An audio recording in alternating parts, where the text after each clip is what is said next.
តើតើនឹងការអភិវឌ្ឍខ្លួនសំខាន់ណាស់តើតើនឹងការរៀនយើងហៅថាជាការអភិវឌ្ឍខ្លួនមួយយ៉ាងធំនៅក្នុងចំណែកហ្នឹងទី2យើងអាចរៀនអំពីបទពិសោធន៍អ្នកដទៃយើងរៀននៅសាលាយើងរៀនតាមរយៈការអានសៀវភៅផ្សេងហើយថ្ងៃនេះចង់លើកឡើងអំពីទ្វារនៃការចូលចំណេះដឹង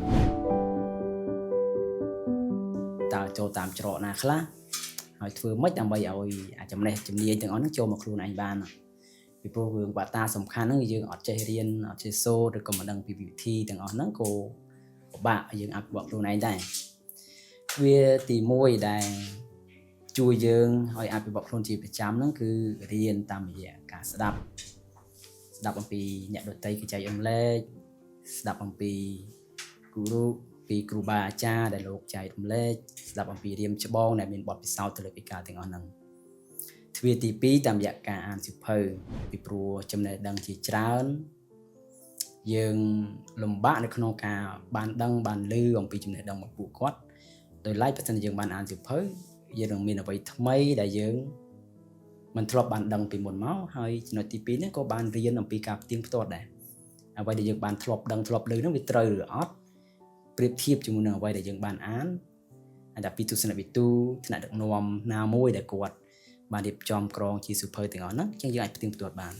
ការគិតទៅរិះពិចារណាមានទស្សនវិទូមួយចំនួនដែលជាអ្នកដែលបានរករកឃើញរបស់អីថ្មីរបបកំហើញថ្មីហ្នឹងជួនកាលទៅអស់នោះវាអត់មានតែស្រាប់នៅក្នុងអ្វីដែលយើងធ្លាប់ដឹងទេសៀវភៅក៏មិនមានសរសេរ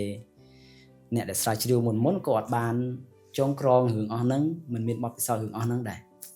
ក៏ប៉ុន្តែឆ្លងកាត់ការគិតទៅរិះពិចារណាអំពីរឿងទាំងអស់ហ្នឹងរហូតដល់អាចពិសោធន៍ទៅលើកិច្ចការទាំងអស់ហ្នឹងធ្វើឲ្យគាត់មានរបបកំហើញថ្មីមួយអាហ្នឹងក៏ជាទ្វារក្នុងការចូលចំណេះដឹងរបស់យើងមួយដែរហើយវាមានលក្ខណៈស៊ីជម្រៅហើយសំខាន់ទៀត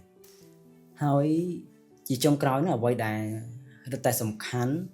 សម្រាប់យើងក្នុងការចូលនៅចំណេះជំនាញទាំងអស់ហ្នឹងឲ្យបងខ្លួនឯងបានទៅមុខទៀតសូមឲ្យយើងមានការបើកចិត្តថាយើងមានចំណេះដឹងប៉ុណ្ណាបើកចិត្តស្ដាប់សិនទៅបើកចិត្តអានសិនទៅបើកចិត្តគិតរឿងហ្នឹងសិនទៅនៅពេលដែលយើងបើកចិត្តយើងដឹងថារឿងហ្នឹងថ្មីបែបយើងអត់ត្រឹមត្រូវអត់ខុសអត់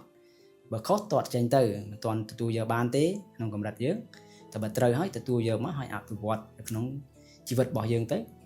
អញ្ចឹងហើយយើងនឹងអាចទទួលបាននៅចំណេះជំនាញនៅក្នុងការអភិវឌ្ឍខ្លួនឯងហើយបើយើងនិយាយអំពីគោលការណ៍នៅក្នុងការសិក្សារៀនសូត្រយើងរៀនតាំងពីកុមារភាពមកគឺសុចិពុលិនឹងឯងបាទទៅនឹងការសិក្សារៀនសូត្រច្បាប់ក្នុងការសិក្សារៀនសូត្រហ្នឹងមានការស្ដាប់ដោយយកចិត្តទុកដាក់ការតេរិះពិចារណាការកត់ត្រាហើយនឹងមានការសាកសួរមានចង្អុលត្រង់ណាហ្នឹងបាទទាំងនេះគឺជាច្បាប់នៅក្នុងការសិក្សារៀនសូត្រអញ្ចឹងសរុបមកវិញ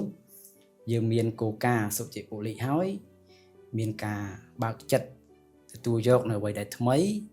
បើផ្ទៀងផ្ទាត់ជាមួយនឹងចំណេះជំនាញរបស់យើងចំណេះដឹងរបស់យើង